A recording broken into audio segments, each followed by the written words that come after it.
Straight like that, man. We do it, man. Michael.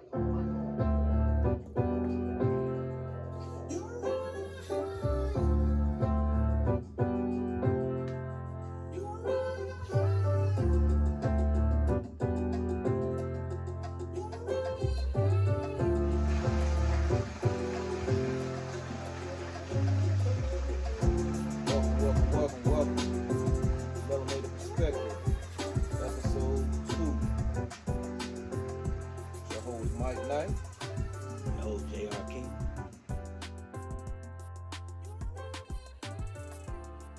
Thank you for everyone who's been following us, subscribe, like and share our intro and our first episodes. Thank you, thumbs up to you. This episode here, we're gonna engage in a little bit of open talk.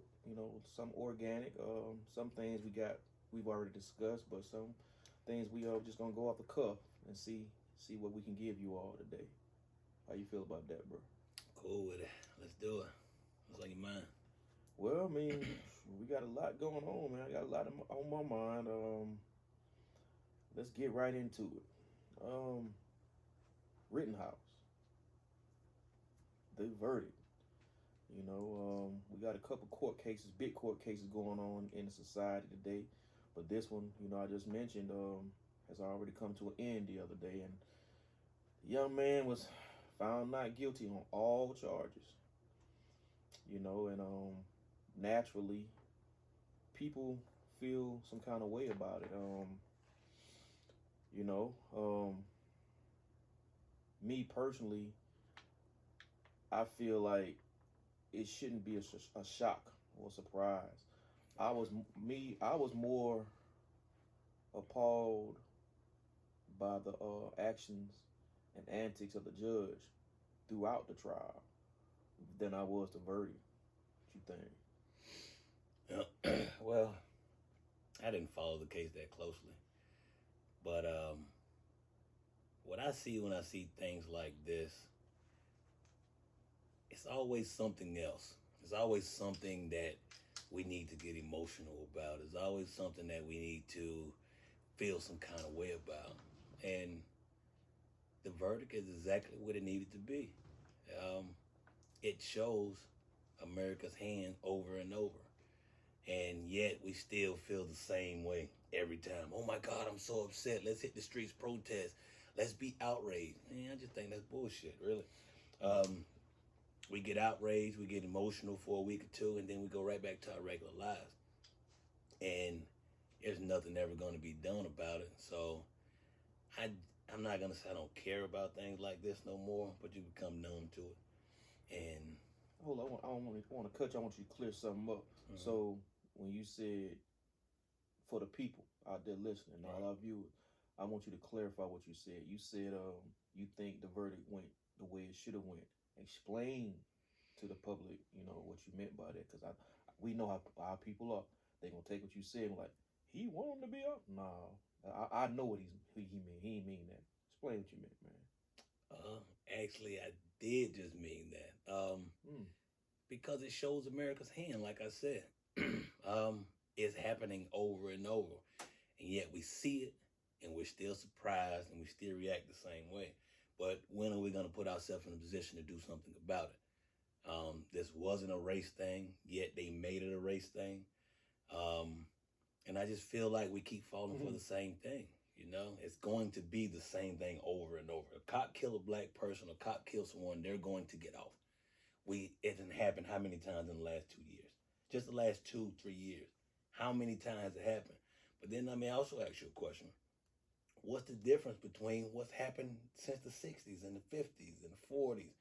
Nothing has really changed. The only difference I see is now it's on camera. And now we can see it. And now it's like, fuck what you think. This is what it is, but this is what we're going to do. What you're going to do about it? Well, I can tell you one difference of what's changed from the 60s. We were more of a close-knit unit. We stood together more. Those times have changed. Now, yeah, not so much. And like I do agree, like you said, we are a highly reactive people. We like to react to things before we think about every facet of what we're reacting to.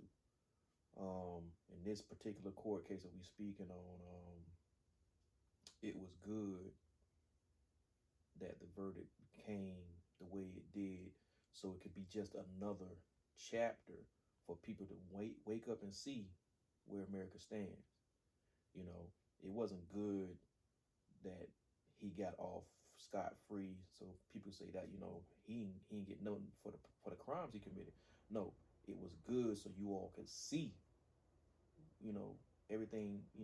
Hands right there. That's what they think about you. I mean, even like I said, my stance with it was the judge. I mean, the judge said you can't use the descriptive terms, victims, um,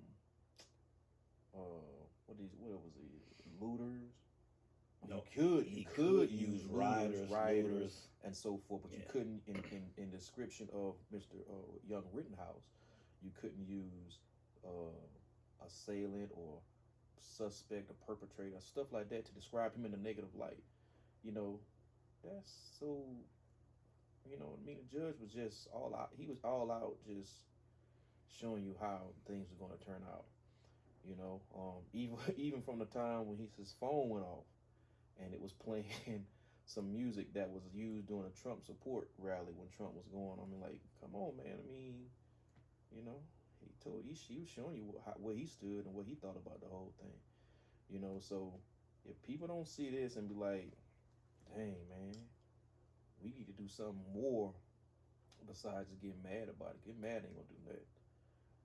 What are you gonna, like he said, what position we gonna put ourselves in? Yeah, like I say, we just do the same things over and over, and we expect a different result, which is the definition of insanity. So what are we going to do? Are we going to put ourselves in any kind of different situation? Are we going to see that most of this stuff is fear and to promote anger? And if we don't realize that, then we're just going to stay in the hamster wheel. And I just wish our people just wake up and see that they control the media, they control the information. For example, speaking of the trial again, I was just listening to Candace Owens the other day. I know a lot of people may feel their way about her, but I listen to people message without judgment, and I just try to take out the information that I can take from it. And she was going over his history. He's dead. Rittenhouse history. He's had cases to where he's been molesting young men, 9 to 12 years old. If I'm not mistaken, it was 5 different cases. 2 of the cases where he actually penetrated the little boys. Why wasn't any of this brought up? So, for example, when George Floyd, once it happened to him, do you remember how much of his past came up in the case? Preach. But when it comes to this guy, it's not brought up. He's not able to be, the victims can't be called victims until they prove or whatever. Which right now, I guess it made his case there wasn't victims in their eyes. Right. So, but don't forget to add the fact his past wasn't allowed to be brought up, but the people that he killed, their past was allowed to be brought up. I mean, that just go back to everything we've been saying. Look at what's laid out in front of you. Don't look at what's just fed to you at the surface. Go deeper. Look at what's laid out. They telling you, what they think and how they feel. How it's going to play out. All right, I got a question for you because Black Lives Matter organization got involved in this. How do you feel about the organization as a whole? I feel it's just that, an organization.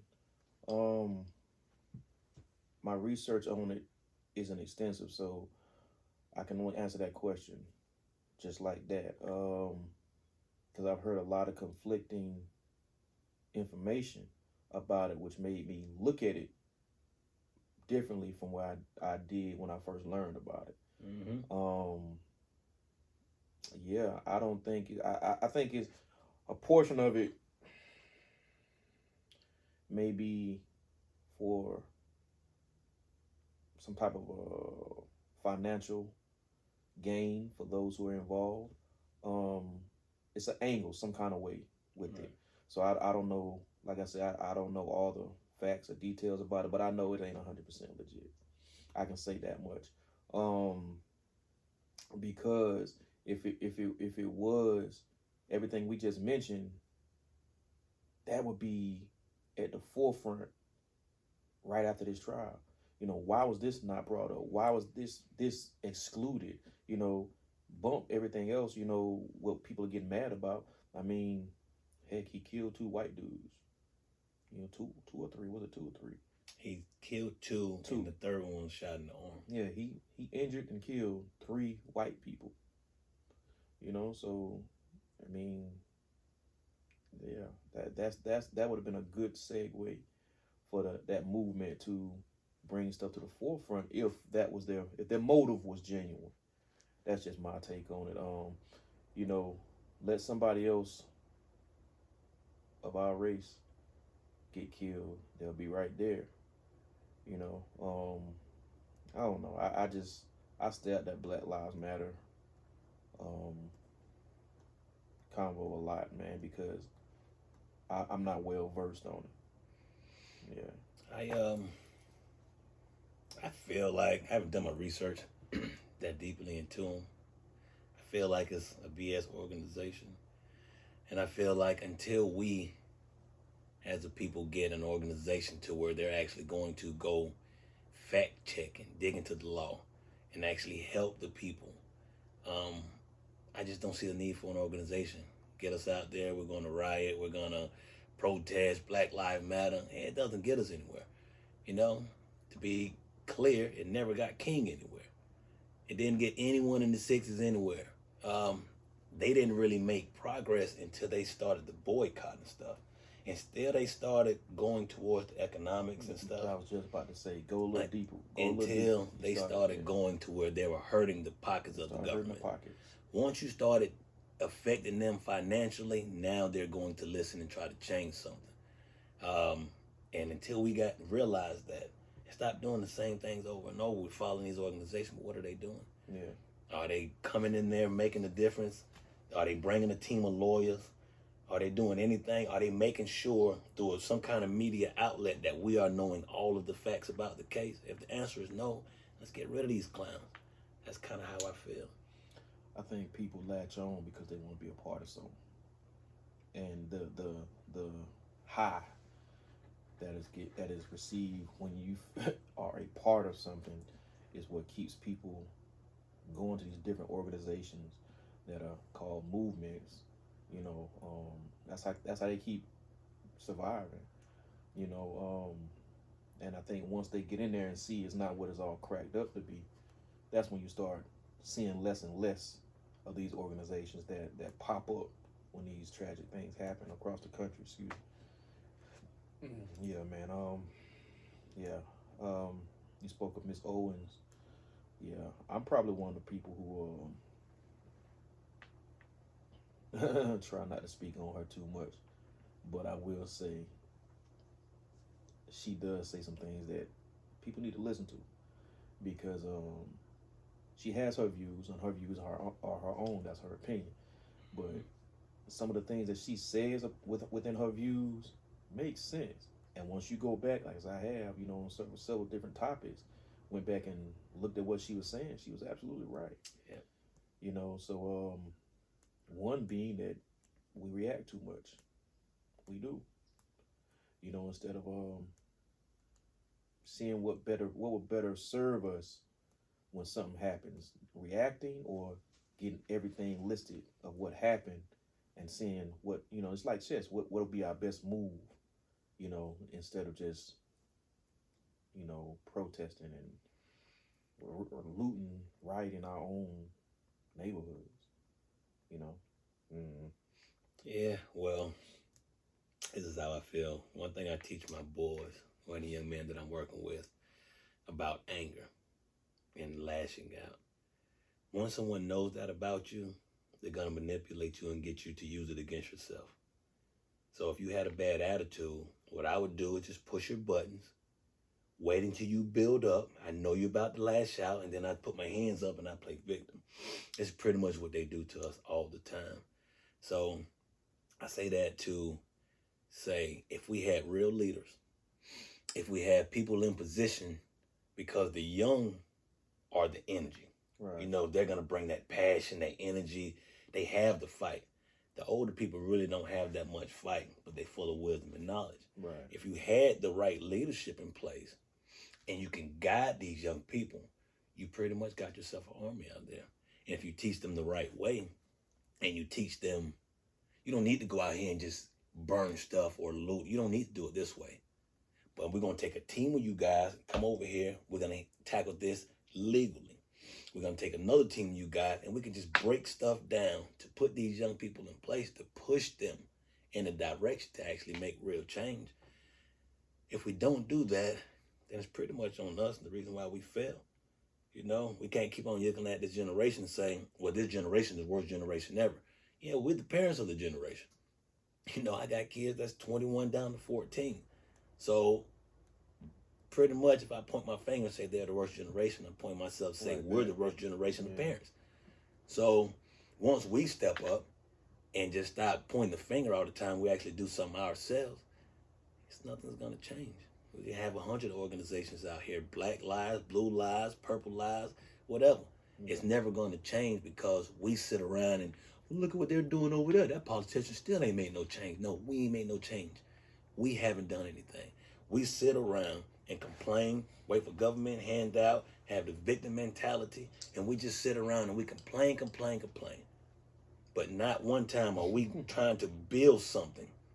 Complain about the school system. How many schools do we have? We're in Augusta, Georgia right now, or we're located in Blythe right now, right outside of Augusta. But how many black schools do we have? How many black banks do we have? Grocery stores.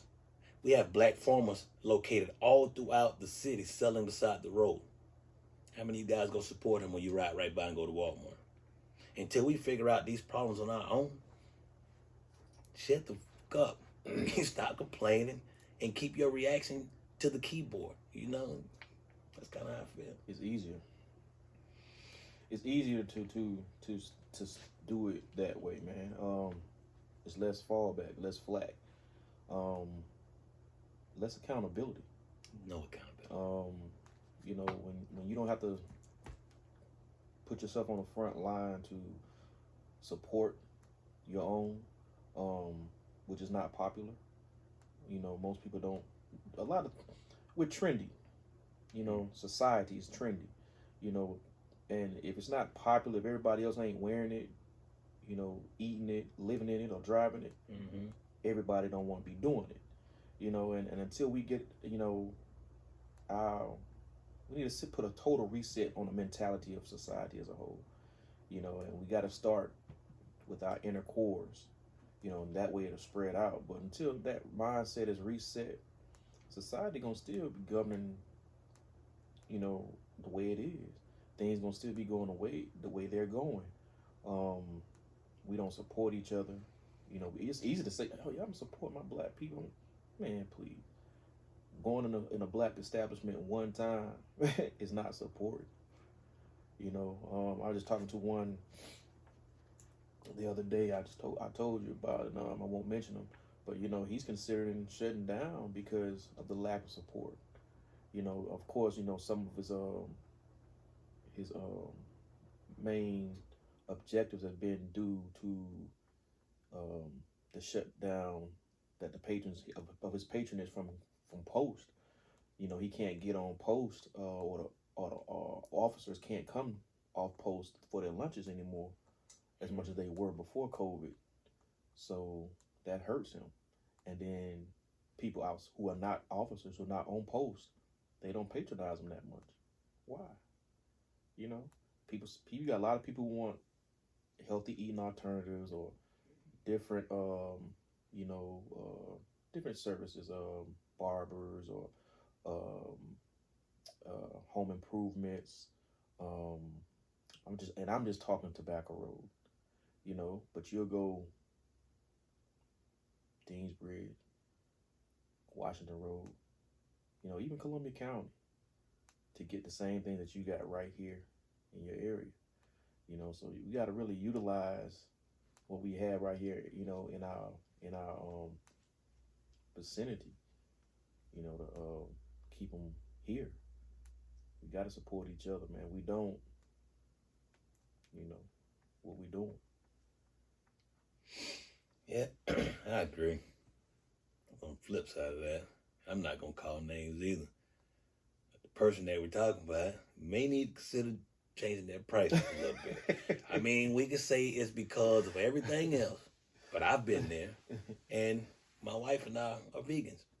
We don't eat meat, no animal products. So I go in there to get a vegetable plate, and it costs me $15 to $20, and I'm not even getting meat. Then, of course, I'm going to take my business somewhere else. You know, I can't afford your price. I can't afford to eat lunch there every day. If I eat there 5 times a week, that's almost $100. That's almost $100. I'm not going to spend that to get some rice and some beans, some damn plantains. You know what I'm saying? So I understand, and I would be on with you with that, but it's a situation to where, you know, everything got to be looked at from both sides. Yeah. You know, and I feel his pain from the business aspect. I feel your pain, you know, from the consumer aspect of it, man. But it's a medium somewhere in there. Yeah, it just had to be found. That's where I see it. Yo, let me ask you: did somebody cut off his pipeline like the gas? Why is he raising his price of beans, man? What the fuck is that shit? His price of beans like $4 a damn cup or something, man. Hey, yeah. Shit. I mean, I don't know, man. That's a good ass question. That's a good ass question. What else we got?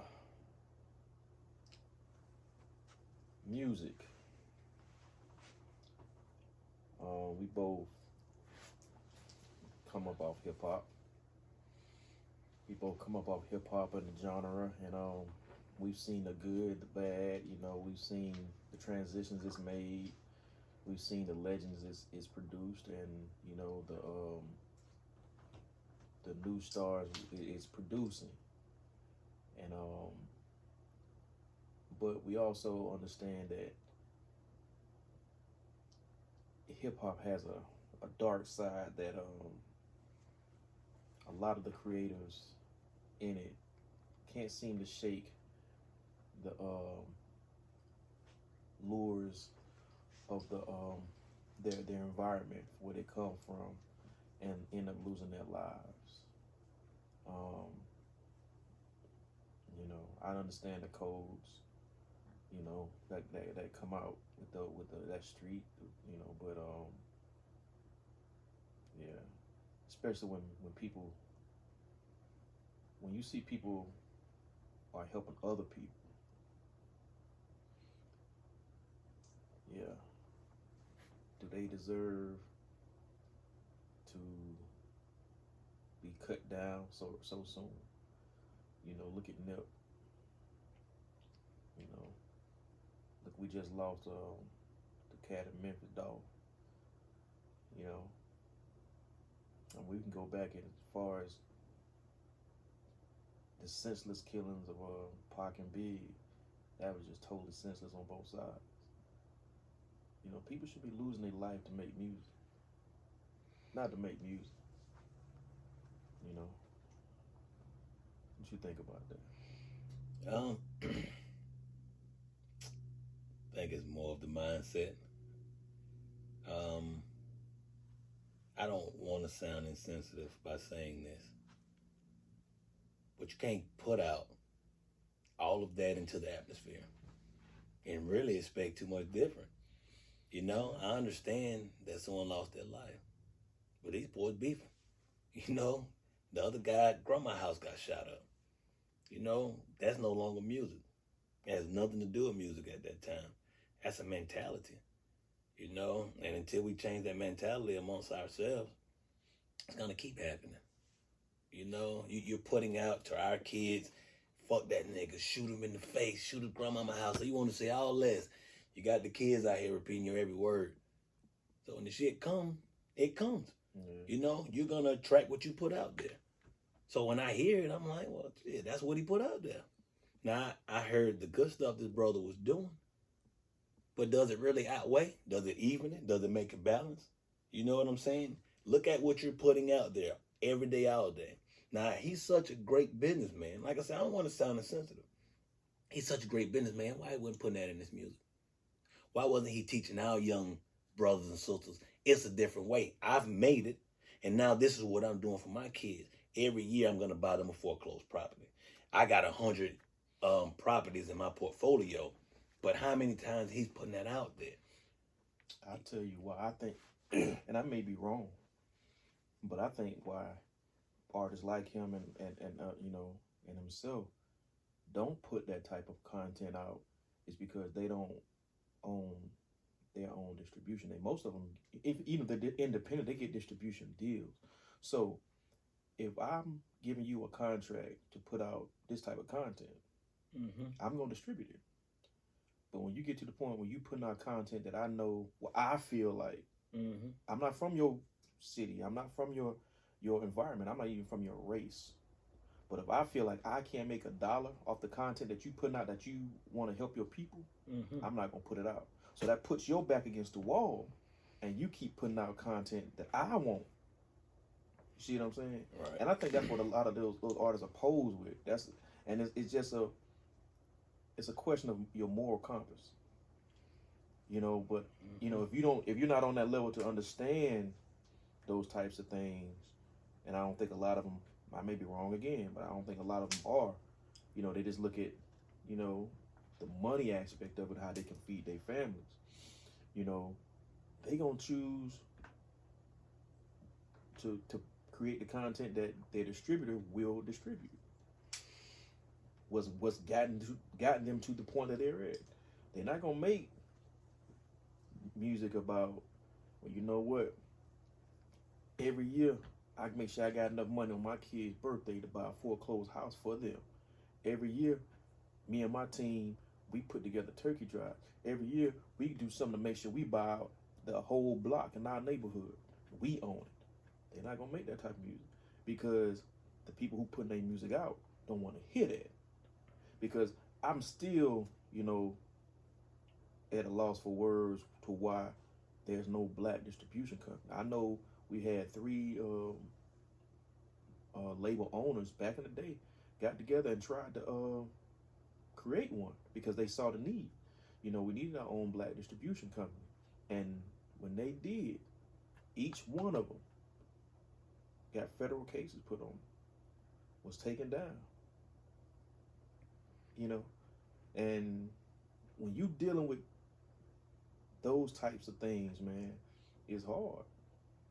I mean, you can go independent, but you still gotta get, if you want a push, you still gotta get somebody to distribute it at a major level, unless you're just still independently pushing stuff on the internet, waiting to build up a big enough buzz for somebody to pick you up. You know, so what's the solution to that? You know, how do we get around trying to create our own distribution network without having to deal with anybody shutting us down because we're making our own distribution network? That way we can create the content we see as helping our people, not the content we see as destroying our people. Once again, I mean, I don't want to sound insensitive, but that's bullshit. This man done made it big enough. There's a lot of people ain't gonna put it on him. They make it big enough to where it's an option at a certain point. Now I see you starting out and you're saying, well, I can't get my music out without these people. Cool. But once you get to a certain point where you got millions of dollars and your portfolio looks like that, what exactly do you need them for? You have enough following off your name alone to pretty much do your own thing. At a certain point, wouldn't it be just greed? At a certain point, you have to be able to just step out there and be like, at a certain point, it has to be considered selling your soul. It has to be, okay, now I'm going against my moral compass because they're going to offer me this money or I'm going to lose this money. That's greed at that point. That's all that is. That's all that is. We're in a situation right now where how much do you really need those companies? Everything is streamed online now. Mm-hmm. So what kind of push do you need once you're in a position like a Dolph or a Gotti or a Bootsy? Why do they need that push? They have a name to where they can sustain themselves just off the name they've already built. So at that point, you're making this, I'm going to keep making this music because you want to keep making that music. You know what I'm saying? It's not because the business of it. That's greed. Well, I'm not going to make $5 million because I'm doing this music. I probably can only make 1.5 mil. Okay. But what are you doing for that other 3.5 mil though? You're still throwing the rest of us under the bus. You're still showing all my kids it's okay to gangbang. It's okay to goddamn tote AK-47s and AR-15s and goddamn holding the shit up in the... Man, I'm not feeling sorry for people like that. Because they're not feeling sorry for the rest of us. Yeah, they're eating. Yeah, they living the good life. But what are they doing to the rest of the young guys who never gonna be in that opportunity? Never have that situation to where they can stand up and speak for somebody else. And once you get to that point, I don't have sympathy for you no more.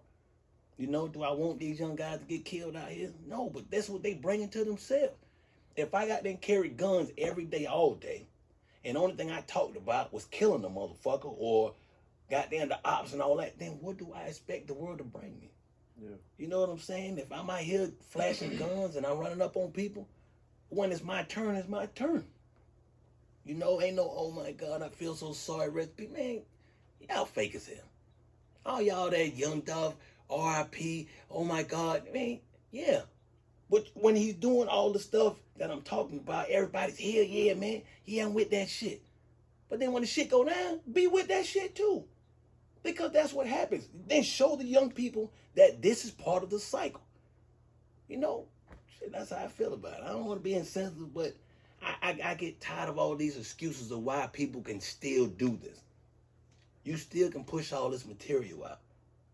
But there's no consequence to you. But there's consequence to everybody that's listening, though. How many of these 13, 14-year-olds can actually take this music in and know that these guys, most of them not even really living that way? You're not even about that life. How many of these guys actually been shooting at people and actually been selling these bricks they've been talking about? None of them. Well, I ain't gonna say none of them. What, 95% of them don't? I was about to say, I mean, that's a real small percentage that probably have. You know, because if you're doing it the way, you know, they describing the music, alphabet boys be on you before you get, you know, before you get famous. Yeah. You know, everybody know that. But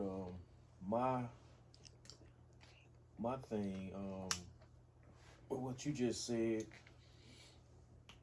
was the contradictiveness of it. You know, a lot of them have kids. You know, the ones who are the big stars. But you you create art. But the art you create, the other people's children, let's put it like that, you know, listen to, and some of them try to emulate, and you know, they use that to, you know, build a lifestyle around. Because something you said, are your children, are you allowing your children to listen to that same music and build their life around it as well? You know, and I don't think so, because most of them, even if their kids listen to it, they guide their lives. You know, they don't let them go to public schools, some of them. You know, I'm pretty sure they go to private schools. Most of them, you know, they got kids who are grown. They tell their kids to go to college. You know, but their music says, don't go to school, don't go to college. You know, I mean, is that type part of it, you know, that's the part that they need to have more accountability with. You know, no, it ain't cool to be by society standards, because I think it's cool. But no, by society standards, it ain't cool to be a J. Cole or Common or Kendrick, you know. But them dudes is legendary for what they do without being detrimental to their people. you know, and it's so if it's like you have the power in your hands, just because these distribution companies won't push you out, put out your product because giving the it's not going to be a big return for them because of what your content is talking about. You can control that. If all y'all talked about the come up and how you changed, you know, and how you helping your community, then they won't have no more of people to go to for that bullshit music to put out. They got to put out the good shit. If we got like 3 conscious artists and 100 you know, artists who just rap about everything. But if that table was turned, we got 3 artists that rap about everything and 100 conscious artists. Them motherfuckers ain't got a choice. Or else they gonna go out of business. Mm-hmm. You see what I'm saying? Yeah. Either you gonna distribute this shit or you ain't distributing shit. You know, a lot of people are gonna say, well, it's on the parents. You allow your kids to listen to it. That's true. Look, like I said, my wife and I are great parents. I know from experience that you are a great father too to your kids. We could spend all day managing our kids. But our kids, we don't have the money to send them to private school most of the time. So the same amount of time we can trying to teach our kids what's good and what not to do when our kids go to school, there's nothing we can do. Now you have us with 2 parents in the house teaching them for a couple of hours. You got sleep, and then you got homework, and then you got school. So we only really get a couple hours with them. You know, that's if you're home when they get home in the afternoon. Some of us work to 5 or 6. Kids may get home at 3. Right. So we got a couple hours. Then you have the internet, social media, all of this stuff. We can't control that at all times. We can't control when they go to school, who they're going to be sitting beside at school, who they're going to be sitting beside at lunch, on the bus. We don't know what kind of music or what kind of influences they're going to be at that point. So you could say, well, it's on the parents. You know, what's a chick that sang, the light-skinned chick married to the rapper, Cardi B. She don't allow her daughter to listen to the music she makes. That part. You know what I'm saying? So that shows she's goddamn conscious of it. So then there's no excuse. You know, you're doing this to our kids to listen to it, but you don't allow your kid to listen to it. And we can't be there to monitor them all times. You know, somebody's got to have some kind of responsibility in this. You know, somebody's got to be looking at it like, we got to do something different. And it can't always be about the money. Once you, like I said, once you make it to a certain point, let's just use Michael Jordan. Michael Jordan's so big, what can you do to him for speaking out? You're going to blackball Michael Jordan? There's nothing you can do to him. You know what I'm saying? So if he would decide, okay, I done made it now, I'm going to use my money and my voice, what can you do to him? You got to blackball Michael Jordan, LeBron James, you're going to snatch him out the league if he started talking. You know, it's certain people, once you get to a certain level, you're pretty much untouchable. If you protect yourself right now. I mean, Bill Cosby and R. Kelly show ain't nobody untouchable, but shit, even 30 years later, their ass wasn't untouchable. But as long as you do it the right way, you can do more. And they handcuff them with the money, and I think that's sad. Yeah, I mean, the money is a major factor, man, in all the detriment that we got going on in society. If you can how the cops say on the show, follow the money. You know, follow the money when when you're looking at something. It all goes back to the money. You know, I don't know, man. A lot of the issues we got going on as a people, it start with our mindsets, being able to detach from what we know or what we've been taught or indoctrinated with, and thinking differently. Yeah. Well, we touched on quite a few different topics, man, real quick. Yeah. Quite a few different topics, man. How you feel about this conversation? conversations like this piss me off. I ain't gonna lie. It makes me mad because the passion behind it. Yeah, it makes me mad because it's, to me, if you just step back and look at what it is. Now I can understand 18, 19 years old, you coming from the hood, they offer you $250,000. I mean, get your money. But after you make it to a certain point, man, you gotta do something. You gotta get back. Because you can sit here and rap about how bad things are in the hood. But what you doing, though? Yeah. You know what I'm saying? Like, what are you doing? Are you building communities? Are you helping by back the block? Are you putting in community centers, boys and girls club? Are you doing anything? Yeah. And if not, then I can't rock with you like that. If something bad happened, I don't want anything bad to happen to anybody. But if that's what your whole life is built around, then it's coming. And I'm not gonna feel sorry for you when it do. I just hate that innocent people get, trapped up in it. What if some other people was right there, got in between those guys running up on dog? I mean, look at the fallout, man. The establishment that he was at, man. They had to shut down. That's money they losing. Motherfuckers ain't thinking about that shit. I saw it myself on, I think, Facebook. The people on the store, they had to GoFundMe up to try to raise money to offset, the time that they got to be down. They boarded up, got to rebuild and shit. They got employees. I don't know if it's a family-owned business or not, but they got employees they got to pay. Yeah. I mean, it was just senseless, man. It's just senseless. Dude, grandma's house getting shot up. Senseless. Like, come on, man. That's somebody's grandma. This old lady done lived a life, and now her house is going to be shot up because of some bullshit y'all got going on? Yeah. Come on, man. I can't feel sorry. I don't want to see any sense. I don't feel sorry for stuff like that. Yeah. Well, I mean, this was a good one. I think we need to go ahead and wrap this episode up, man. You can catch us on our YouTube channel. We will be uploading new episodes weekly, starting next week, every Thursday. What did we say? Around 7 o'clock? 8? About 8 p.m. every Thursday, you will be catching new episodes from us. We have everything getting developed right now as far as our Instagram, so you can follow us there. We will be having that link up on the YouTube channel. I'm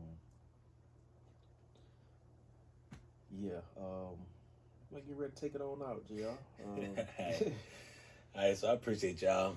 Make sure y'all like, subscribe, and share.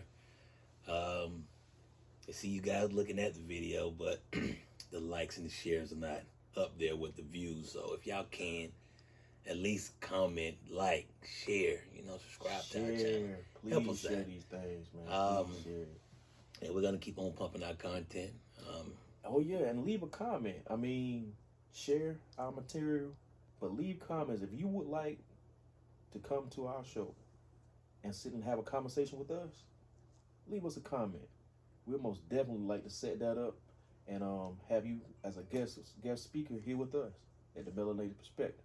All right? So, I guess we'll see you guys next episode. Peace. Be safe, be careful, most of all, be easy.